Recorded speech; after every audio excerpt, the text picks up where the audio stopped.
What if the purest ideal of humanity, the unbreakable will to do what's right, no matter the cost, was reborn in the darkest millennium, when hope itself had turned to ash?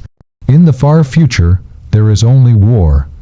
The galaxy burns beneath the shadow of gods and monsters, and mankind's empire stands as a rotting corpse, sustained by faith, fear, and sacrifice. But in that endless night, imagine a soldier, not of this age, not of this universe, awakened in the 41st millennium. A man forged in the fires of a forgotten world, carrying a symbol of defiance that no god, no demon, no tyrant could ever truly destroy.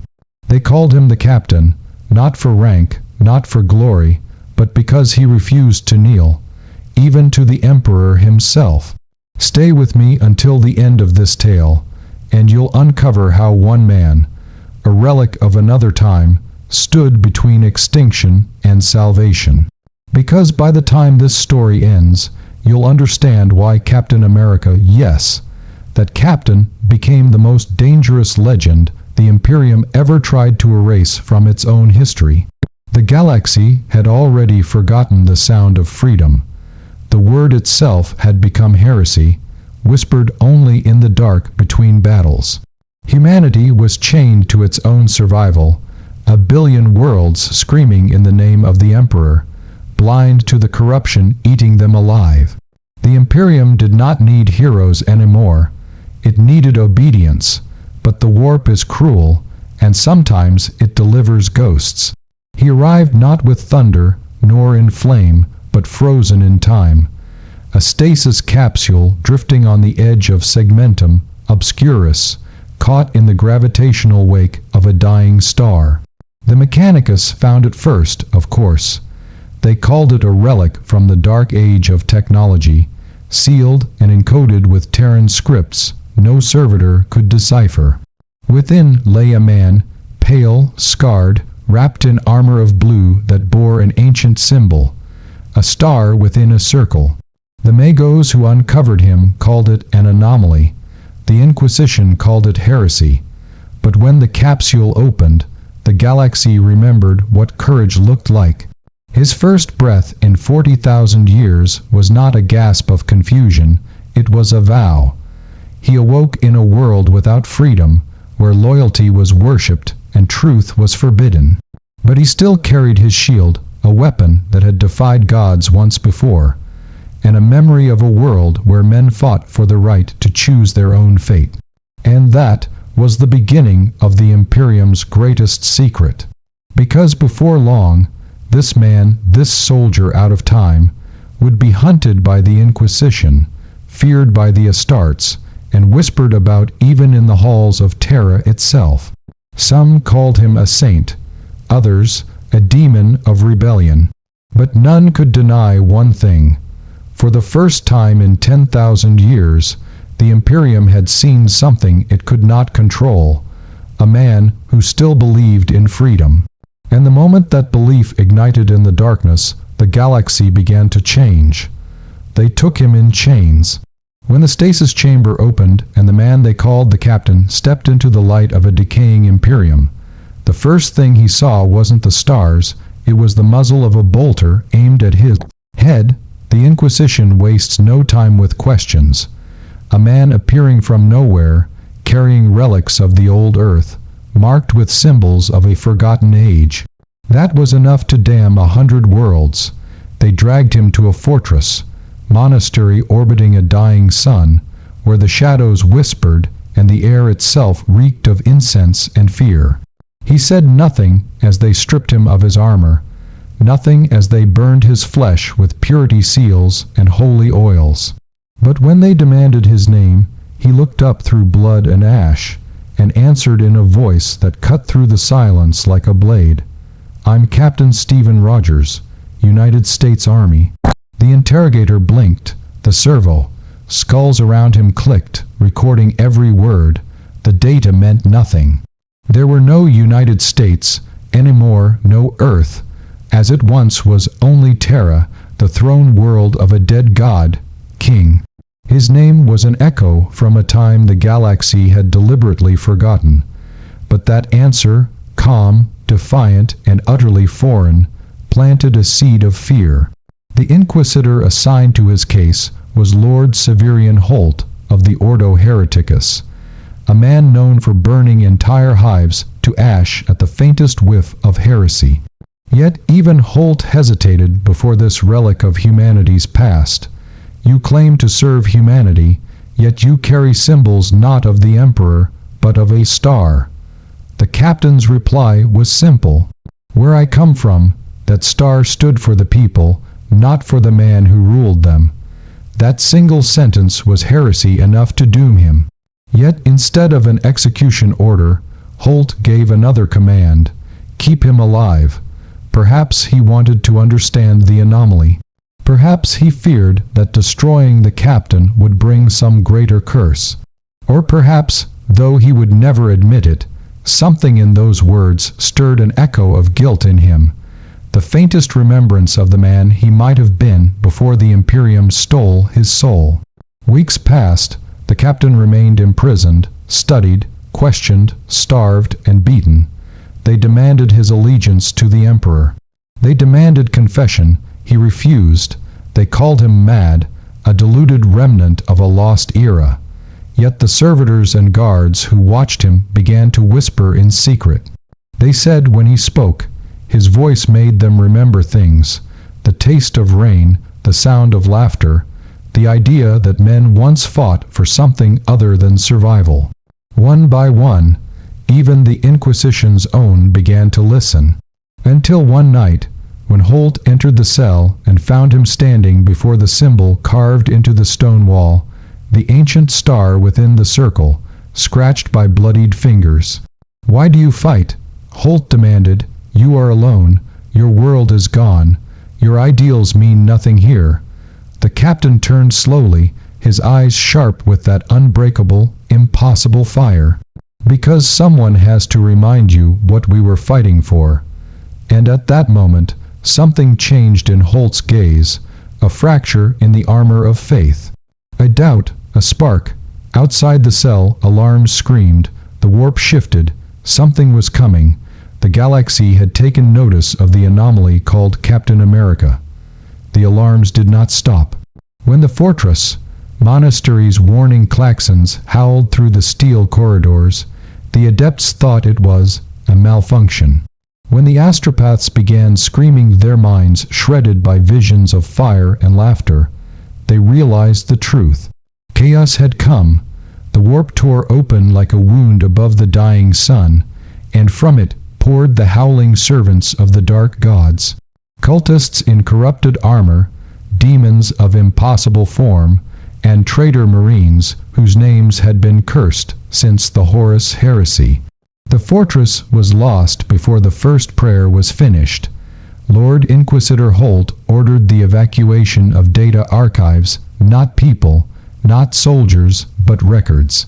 The Imperium could always make more bodies, but relics of knowledge, those were sacred, and in the chaos of that slaughter, the captain was forgotten in his cell. Forgotten, but not helpless. The walls trembled. Power conduits screamed as demonic energy burned through the station. The captain, bound in chains thicker than his wrist, looked up at the flickering lumen globes. He could feel it, the wrongness in the air, the same cold corruption that once tried to consume his world in another life. But this evil was older, hungrier. He wrapped his bloodied hands around the chains and pulled. Bone cracked. Flesh tore. He didn't stop. The first chain snapped, then the second, and when the cell door was torn open by a shrieking cultist, the captain was waiting. He didn't have his shield, only the broken arm of a dead servitor and a will that refused to die. When the cultist raised its corrupted blade, the captain moved faster than thought. Metal met bone, screams filled the cell, and the heretic fell. The captain took the weapon, a jagged shard of chaos, forged steel, and stepped into the burning corridor. Everywhere he went, men and women screamed prayers to gods they no longer believed in. The Inquisition's soldiers fought and died in silence, their faith replaced by fear. But when they saw him, a bloodied man in tattered blue, fighting with nothing but conviction, they followed. Not because they knew him, but because in that moment he looked like hope. Through fire and blood, they fought to reach the evacuation bays. The captain didn't speak much, only shouted orders, crisp, direct, fearless, the kind that cut through terror like a blade. When they reached the hangar, it was already consumed by the warp. Demons poured from the rift, their laughter echoing like bells of madness. The soldiers fell back. The Inquisitor himself stood paralyzed, and then the captain stepped forward. "Fall back and hold the line," he ordered. "I'll hold the rest. You'll die," Holt shouted, "then I'll make it count." He found his shield, cracked, scorched, but unbroken among the bodies of the fallen. The star still gleamed beneath the blood. He lifted it high, and as the demons came for him, something shifted. For the first time in 10,000 years, the warp recoiled. Because this man, this relic of an ancient dream, carried no psychic power, no blessing, no relic of the Emperor. Only will, pure, incorruptible will. He fought until the hangar collapsed, his figure lost in the fire. The last thing Holt saw was that star, gleaming defiantly against the flames. When the survivors escaped into orbit, the fortress was gone, consumed by the warp storm. But days later, astropathic signals whispered across the void. A single phrase repeated across Vox networks in hundreds of languages, a phrase no one had used in millennia. "Freedom is worth the fight." And with those words, the Imperium trembled. The Imperium does not tolerate legends it did not create. But whispers spread faster than light. In the aftermath of the fortress, monastery's fall, the Inquisition purged every record of the event. They claimed no survivor, no artifact, no anomaly, yet still, stories emerged in the underhives and among the guard, of a man who had stood against demons with nothing but a broken shield. They said he fought like a primarch and spoke like a prophet. They said his armor bore no imperial insignia, only a star bright, defiant, forbidden. They called him the Starborn. In the trenches of Armageddon, guardsmen scrawled that star on their helmets. In hive cities under the boot of the ecclesiarchy, rebels carved it into walls before they died. To the Adeptus Mechanicus, it was a scrap of pre-imperial myth. To the Inquisition, it was heresy. But to the common man, it became something far more dangerous than heresy. It became hope. Across hundreds of worlds, the whispers grew. Soldiers spoke of phantom transmissions during battle, a calm, steady voice echoing through the Vox. "You don't fight for the Emperor, you fight for each other." No one could trace the source. Some said it was a psyker trick. Others swore they'd seen him, a lone figure in blue armor, leading desperate men to victory where all seemed lost. And in the halls of Terra, the high lords of the Imperium began to panic. They convened in secret, behind cathedral-sized doors of gold and blood. There, amidst incense and whispers, they uttered a name long erased from human history, Rogers. A name that had once symbolized something the Imperium could never allow to exist again. The idea that humanity could stand without gods. Inquisitor Holt, the man who had once imprisoned him, was summoned to Terra. He expected execution. Instead, he found himself standing before the golden throne itself. There, in the blinding light of the Emperor's presence, he was told the truth. The stasis pod that had carried the captain through time was not random. It was drawn through the warp, a tear in reality caused by the psychic death throes of a dying civilization millennia ago. The captain's survival was impossible, his existence a paradox, and yet the Emperor had allowed it. "He is a test," one of the lords said, a ghost of what mankind once was, to remind us of what we can never be again. But even they could not stop the message. Even their assassins could not silence the dream. Because in every war zone, on every forsaken world, men and women began to rise, not for faith, but for freedom. Whole regiments refused to kneel before the ecclesiarchy. Imperial Guard units fought under banners marked with the star. Some space marines, those few whose gene seed still carried traces of ancient memory, began to question. And somewhere, in the void between worlds, a ship moved without signal or signature. Inside it, a man in blue stood at a viewport, watching the stars. He was older now, tired but alive. If they remember what they were, he murmured, they might become what they were meant to be. The Vox crackled behind him. Holt's voice answered, weary, broken, but filled with belief. And if they turn on you. The captain turned, the faint reflection of the star glinting from his shield. Then I'll remind them what we used to stand for, even if I have to stand alone. And so he did. The Imperium called it rebellion. The ecclesiarchy called it blasphemy. But to the dying millions who followed him, it was revelation. The starborn army rose, not to destroy the Imperium, but to redeem it. And that was when the Emperor himself began to stir.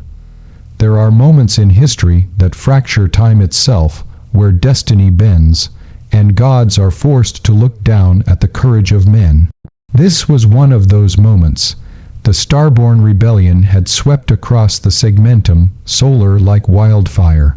It was not an army of conquest, it was an uprising of conscience. Guardsmen, laborers, even tech, priests refused to serve a system built on fear. Entire worlds declared allegiance not to the emperor, but to the idea of humanity. And at the center of it all stood the captain. He led not from behind, but from the front, in the mud, in the fire, in the void between the stars.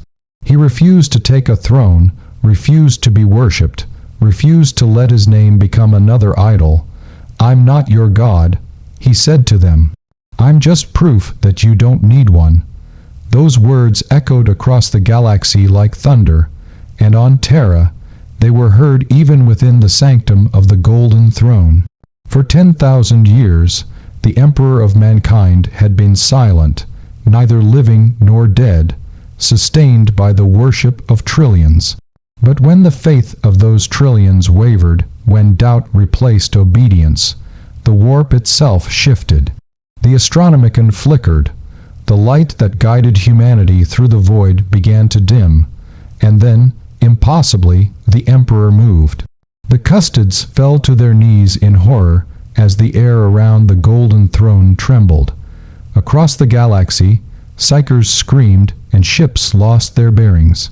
The Imperium boiled, and far from Terra, aboard the rebel flagship Liberty's Dawn, the captain felt it too, a pull deep and ancient, like the weight of a dying star calling him home. He knew what it meant. The Emperor had awoken. The journey to Terra took months, but the captain never wavered. He came not with armies, not with banners, only a handful of those who still believed in him. When his ship entered orbit over the cradle of mankind, the defenses of the Imperium did not fire. Some say the machine spirit of Terra itself refused to destroy the man who had reminded it of what humanity once was. The captain descended alone. He walked the broken halls of the imperial palace, past frescoes depicting the Great Crusade, past marble statues of primarchs who had long since become myths. Every step echoed with history and regret. At last, he reached the golden throne. The emperor sat motionless, his body a ruin of gold and bone. The throne's machinery groaned like the heartbeat of a dying god. The air was thick with psychic static, enough to drive any mortal insane. But the captain did not bow. You built an empire on fear, he said quietly. You turned men into slaves in the name of survival. For a long moment, There was nothing. Then a whisper, and yet they still live. The captain's breath caught. The voice was vast, ancient, almost beyond words, but there was weariness in it, sorrow buried beneath eternity. "You think I wanted this," the emperor murmured. "You think I desired worship. I saw the truth. Humanity needed a tyrant to survive." The captain's eyes hardened. "Maybe once, but now they've forgotten what it means to be free, and maybe that's worse than extinction." The chamber trembled. Energy flared around the throne, searing gold light spilling across the marble. The emperor's psychic presence filled the room, the mind of a god pressing down on a single man. "You dare to lecture me, relic, I who held back the gods of chaos for 10,000 years." The captain stood his ground, shield raised, his voice unyielding. "You didn't hold them back. You just made new ones, and put your face on theirs." A silence. Then, slowly, impossibly, the emperor laughed.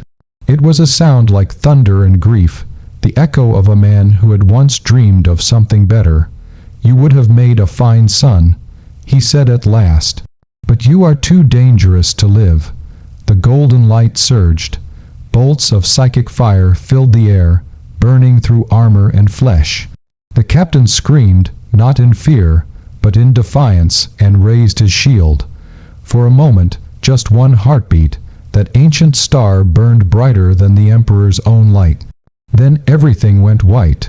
When the light faded, the golden throne was silent once more. The emperor's body sat motionless. The Astronomicon burned steady again. The rebellion scattered. The Imperium endured. But across 1,000 worlds, people began to find something new, carved into walls, burned into banners, etched into armor. A star, and beneath it, words the ecclesiarchy could never erase. He stood when no one else would.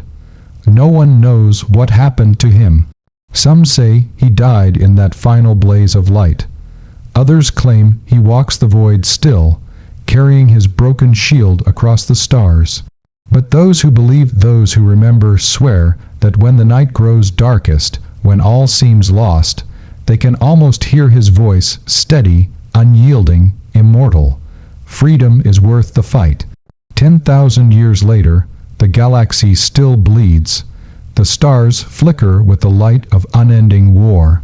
The Imperium rots, as it always has, feeding on faith, drowning in corruption. But beneath that vast machinery of death and devotion, something stirs. On a forgotten moon orbiting a dying sun, an excavation team from the Adeptus Mechanicus unearths a fragment of impossible metal, circular, scarred, indestructible. They call it a shield, though no weapon of man could have forged it.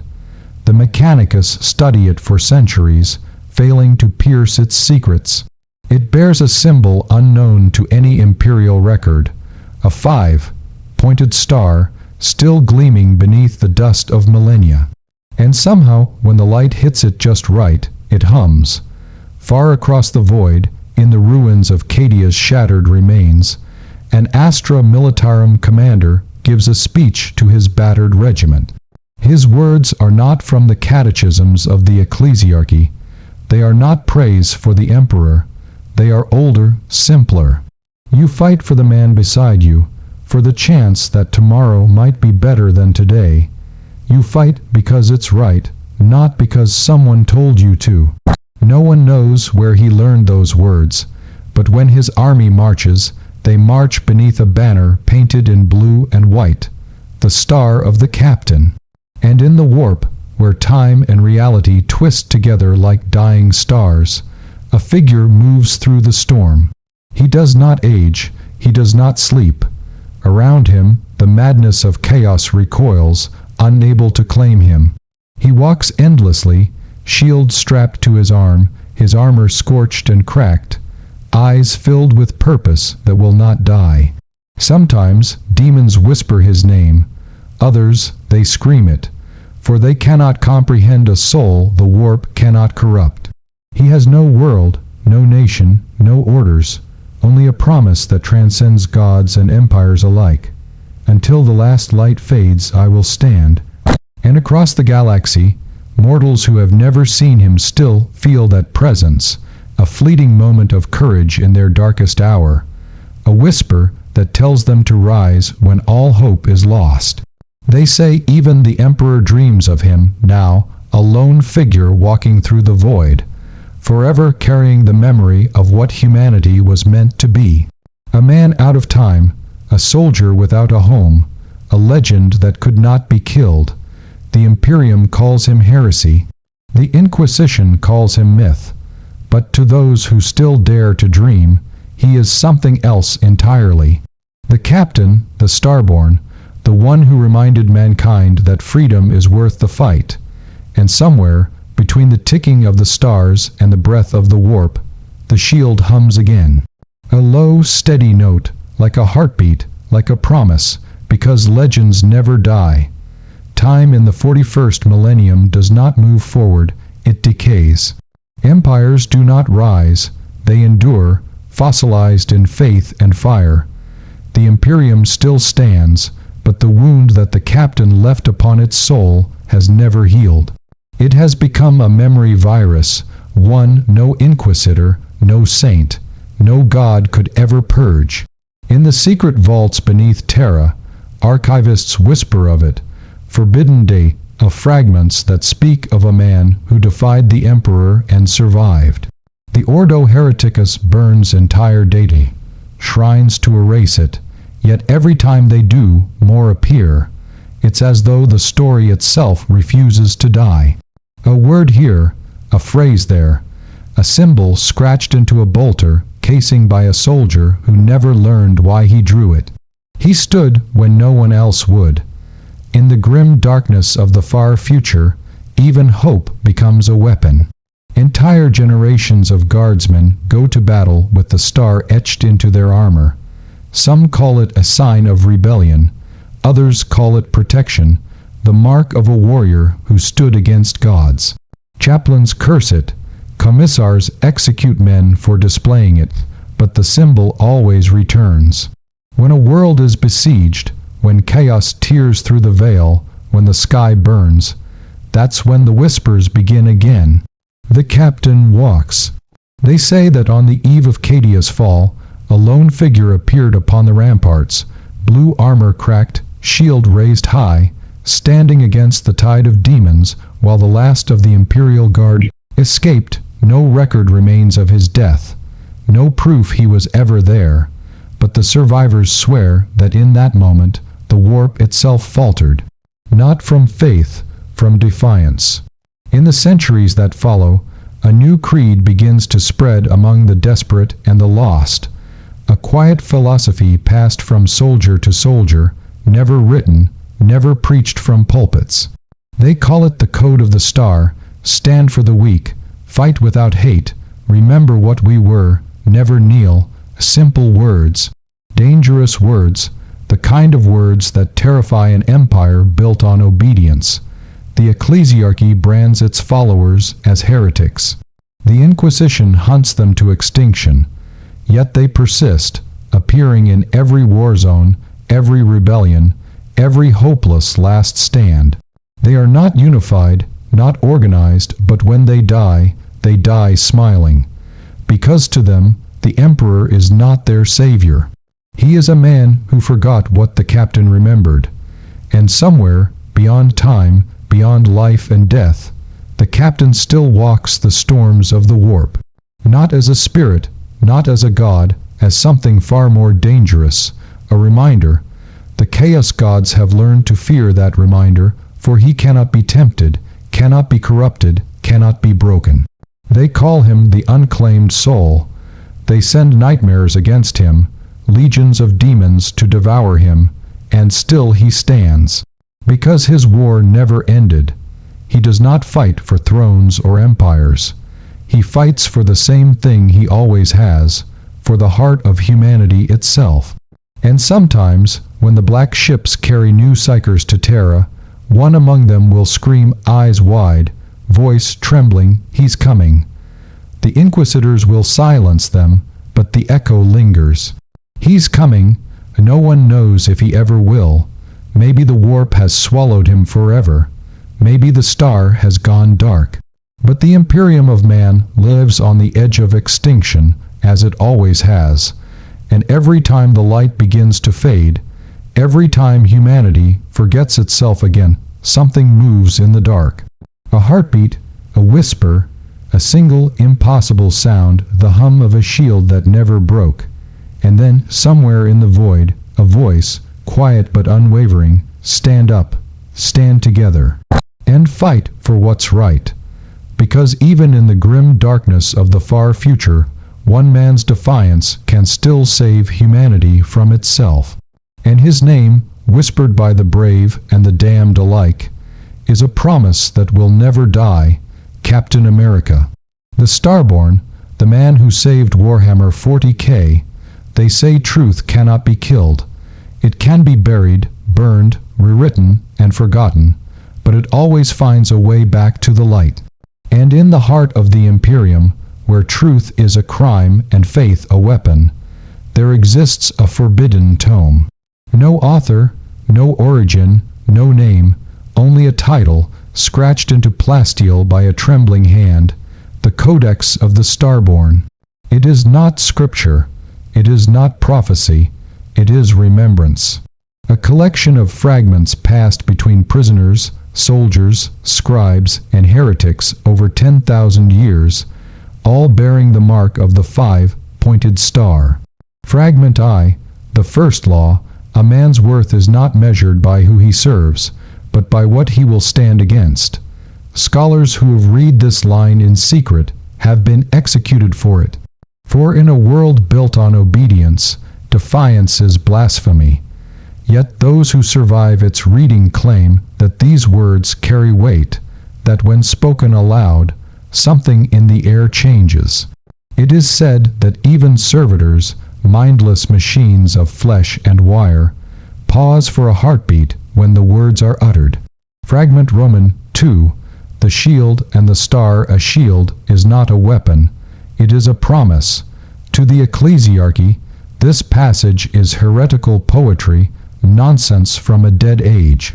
But to the followers of the Starborn, it is law. They craft their shields from scrap, paint the star upon them, and carry them into hopeless battles, not as tools of war, but as symbols of defiance. When the demons of Khorne rage against them, when the shadows of Nurgle whisper rot into their veins, they raise those shields high, not because they expect to live, but because somewhere, long ago, a man proved that standing was enough. Fragment Roman 3: the enemy within every tyrant believes he is saving mankind. That is why tyranny always returns. The Ordo Hereticus has tried to erase this line from existence. Yet it appears again and again, carved into the walls of war-torn cathedrals, painted on the sides of bombed-out tanks, scrawled in the blood of fallen guardsmen. Those who repeat it are hunted. Those who believe it become something else entirely, warriors who fight without prayers, who kill not for gods but for people. They are not organized, they have no leader, but when they die, their bodies are always found facing the enemy, always standing. Fragment Roman 4: the lost voice: if I fall, then stand without me. If I die, then live as I would. If I vanish, then remember the fight is not mine, it's ours. This fragment is recited by the outcasts of the Imperium, the rogue psychers, the deserters, the orphans left behind by endless crusades. They call it the farewell of the captain. Some say the warp itself recoils when the words are spoken. Others claim they hear a heartbeat in the void, the steady thrum of a man still walking through eternity. Fragment V: the last dream I believed in men, and they proved me right. No one knows if these were his final words, or if they were written by someone who once stood beside him. The codex ends here, abruptly, as if the scribe who copied it was silenced mid-sentence. The pages that follow are blank. But the followers of the Starborn believe those pages are not empty. They are waiting, waiting for the day humanity remembers again, waiting for the next soldier, the next voice, the next heart to carry the star. And in the depths of the Imperial archives, sealed beneath sigils of the Inquisition, a servitor flickers to life. Its lenses glow faint blue. Its voice box, long dead, crackles once, reciting the forbidden words before the purge systems erase them again. Until the last light fades, I will stand. The signal dies, the silence returns, but the echo remains faint, eternal, indestructible. Because even in the grim darkness of the 41st millennium, some promises cannot be broken. He stood when no one else would, and so long as mankind endures, someone always will. The 41st millennium bled into the 42nd, and then the 43rd. The galaxy did not end, it simply forgot how to live. Empires decayed, chaos feasted, and the Astronomicon flickered like a dying candle. The Imperium had outlived its gods, its heroes, and perhaps even its purpose. Yet, in the cold silence beyond known space, where the light of the Emperor no longer reached, something ancient began to awaken. The Mechanicus called it a gravitational anomaly. The Inquisition called it a curse, but the survivors who witnessed it called it a miracle. A star, long thought dead, burned again. It pulsed once, twice, then steady. Its light was wrong, too pure, too clean, untouched by the filth of the warp. And when its signal reached the astropaths of Terra, it carried a message not in words, but in rhythm. A heartbeat. Across the galaxy, the codex of the starborn began to glow. On distant worlds, relics long entombed, fragments of shields, scraps of armor, etchings of a star, hummed with the same resonance. For 10,000 years they had been silent. Now they sang. The followers of the starborn gathered in secret catacombs, their numbers far greater than the ecclesiarchy had ever imagined. They called the event the Second Dawn, and as the star burned brighter, psychers across the Imperium suffered the same dream. A vast, barren plain beneath a blood-red sky. A shield half, buried in the dust. A single figure standing against a storm that had no end.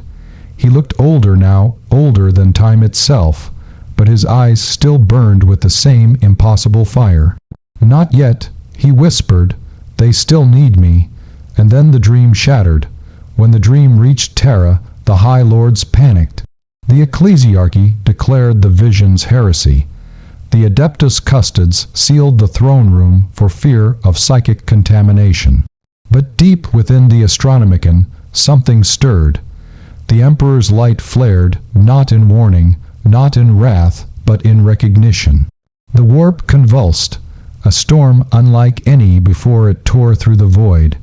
Entire sectors disappeared, and from that storm a ship emerged, battered, ancient, its hull marked with a faded sigil, a star within a circle.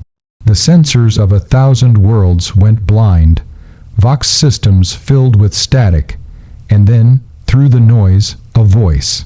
It was calm, it was human, it was impossible. This is Captain Stephen Rogers, United Earth Forces. To whoever's still out there, hold the line. For a moment, the galaxy stood still. When the ship landed, it did not come to Terra or Macragge or any throne of power. It came to a nameless world, a graveyard of broken machines and forgotten wars. The people there were simple, farmers, scavengers, survivors. They did not know who he was. They only knew that when he stepped from that ship, the air felt lighter, the sky brighter, and the weight of centuries lifted for just a moment. He said little, he took no followers, but wherever he walked, the land began to heal, as though the universe itself recognized the return of something it had lost. And in the void above, the chaos gods screamed, because he had walked their realm and returned untouched. Because the one man they could not claim had come back to remind humanity of what they had once been. The Imperium sent fleets, assassins, saints, none returned. All they found were echoes, and the symbol of the star, painted on walls, carved into armor, glowing softly in the dark. No one knows how long he remained. Some say centuries, others say a single heartbeat. But when he vanished again, the people he touched began to change. The warp no longer whispered to them. Their faith was not in gods or thrones, but in each other. And when the tides of chaos came again, they did not pray. They stood, shield to shield, star to star, man to man, and the warp broke against them. The galaxy would forget him again, as it always does. The records would be erased, the stories called myth. But the light of that star, that impossible, incorruptible flame, would live on in every act of courage, every moment of mercy, every stand taken against the impossible. And somewhere, beyond the veil, the captain still walks, not to rule, not to save, but to remind. Because in the darkest corners of the far future, where even angels fall and gods decay, one truth remains eternal. A man who stands for what's right can still save the world. Even if that world is Warhammer 40,000. What happens when an idea refuses to die? Not a man, not a god. Just an idea, a spark that outlives empires, that burns through time itself. 10,000 years after the captain's second disappearance, humanity had changed again. The Imperium had fractured into 1,000 successor realms, each claiming to hold the true light of the Emperor. The warp still howled, the stars still bled, and the endless machinery of war still ground down the bones of men. But something new moved between those fractured realms, invisible, unspoken, unstoppable. They called it the Starborn Imperative. It began as whispers, stories carried by traders, smugglers, and renegades, stories of soldiers who fought without priests, of worlds that refused the tithe, of regiments that vanished from the Munitorum's rolls, only to reappear defending the helpless in forgotten corners of the galaxy. They bore no banners of gold, no skulls, no eagles, only a single emblem painted in blue and white, a star wrapped in a circle. At first, the Imperium dismissed them as rebels, heretics, traitors. But when these so-called heretics began winning, even against chaos incursions, the whispers grew louder. Entire guard battalions began defecting, quietly erasing their insignia and taking the star.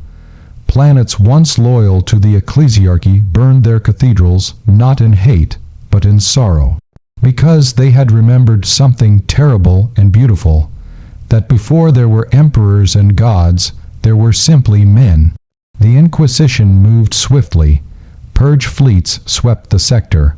Exterminatus orders burned dozens of worlds. But the more they burned, the more stars appeared. You cannot kill an idea with fire. You cannot silence conviction with fear. When the Inquisition executed an entire planet for heresy, the last Vox transmission from its surface was not a prayer to the Emperor.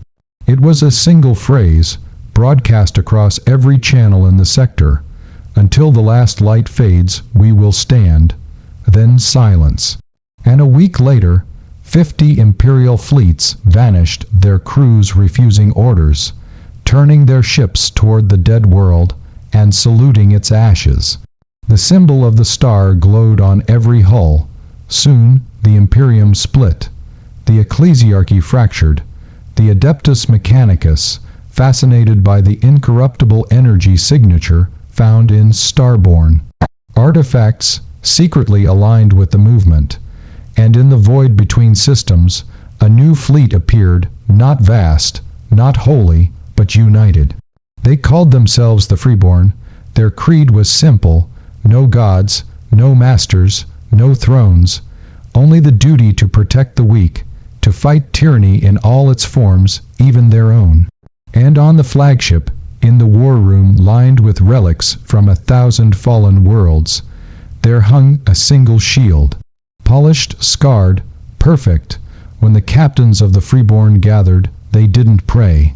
They placed their hands on that shield and swore an oath. We are the light that will not bow. We are the starborn imperative. Chaos called them fools. The Imperium called them traitors. But the galaxy, long abandoned by hope, called them saviors. They fought not for territory, not for conquest, but to prove that humanity was more than its sins. And when demons rose, they met them head on, not with faith, but with conviction. In one of the Imperative's chronicles, a scribe recorded what their leader once said before a hopeless battle against the Black Legion. We don't fight because we believe we'll win. We fight because it's right, and that's something Chaos will never understand. They won that day, barely. And in the ashes, as the warp receded, the shield still stood upright, buried halfway in the earth, gleaming under alien skies. No one touched it, no one dared. It was not a relic, it was a promise. Historians would debate for centuries whether the starborn imperative was the rebirth of the Imperium or its final, merciful death. But one truth endured. Wherever the star shone, humanity found itself again, not perfect, not pure, but free, and somewhere beyond time, beyond death, the captain smiled, because he hadn't saved a galaxy. He'd saved an idea, and in the grim darkness of the far future, that idea burned brighter than any emperor's light. What happens when hope becomes dangerous? When the very dream that saved humanity threatens to destroy it? 10,000 years after the rise of the starborn imperative, the galaxy had changed again. The Imperium, as it once was, no longer existed. The ecclesiarchy was memory, the name of the emperor, spoken only in whispers, and yet mankind still fought. Because peace, even in the 50th millennium, was a myth. The freeborn, descendants of the starborn imperative, now spanned entire sectors. They were no longer rebels. They were the largest unified force of humanity since the Great Crusade. They were free, yes, but they were also powerful, and power, no matter its origin, always hungers for more. The Council of Stars met upon the world of Concordia Primus, a shining bastion of light in a sea of darkness. There, beneath the symbol of the star and shield, the leaders of the freeborn gathered to debate a single question, one that echoed through every chamber of their history. Should freedom be enforced? The debate lasted for decades. Worlds fell into ruin while the council argued. Some believed that the imperative's message, equality, self-determination, compassion, must be spread to all, even if it meant war. Others saw the irony, the danger. If we force freedom on others, one of the old marshals said, then we are no better than the Imperium we replaced. But ideals fracture. And where ideals fracture, blood follows. It began with whispers of dissent, then sabotage, then open rebellion. Worlds that had once fought under the same star now raised it against each other. The starborn imperative had become two: the vigilant, who sought to protect the freedom of all, even those who rejected it; the concordant, who believed peace could only be achieved through unity enforced, if necessary. And in the chaos of that division, chaos returned. From the eye of terror, still festering, still burning, came a darkness deeper than before. The gods of the warp, forgotten by men who no longer prayed, now hungered for relevance once more. They saw humanity divided and struck like a blade. Worlds fell, stars burned, fleets vanished. For the first time in 50 millennia, the freeborn trembled. But then, something impossible happened. On a battlefield beneath a dying sun, where the vigilant and concordant armies faced annihilation by demons, the sky broke open. Light, pure, endless, a single figure stepped through, no armor of gold, no machine of war, just a man weary, scarred, eyes burning with that same unyielding fire. The soldiers, freeborn and demon alike, froze. He didn't speak at first. He simply looked around at the flags, the corpses, the broken shields, the painted stars defiled by blood. And then, softly, he said, "You forgot why I stood." The battlefield fell silent. The demons screamed not in rage, but in fear. The warp recoiled around him, twisting and unraveling. The light that surrounded him was not divine, not psychic. It was something purer. Conviction. He raised his shield, the same one that had survived 10,000 wars, and slammed it into the ground. The earth cracked, and from that crack poured a wave of light that swept across the field, disintegrating demons, purging corruption, and silencing the guns. The vigilant and concordant soldiers alike dropped to their knees. He looked at them, and his voice cut through the silence. "I didn't fight for control. I fought so you'd never need another me. You were meant to stand on your own, not build another throne." The soldiers wept.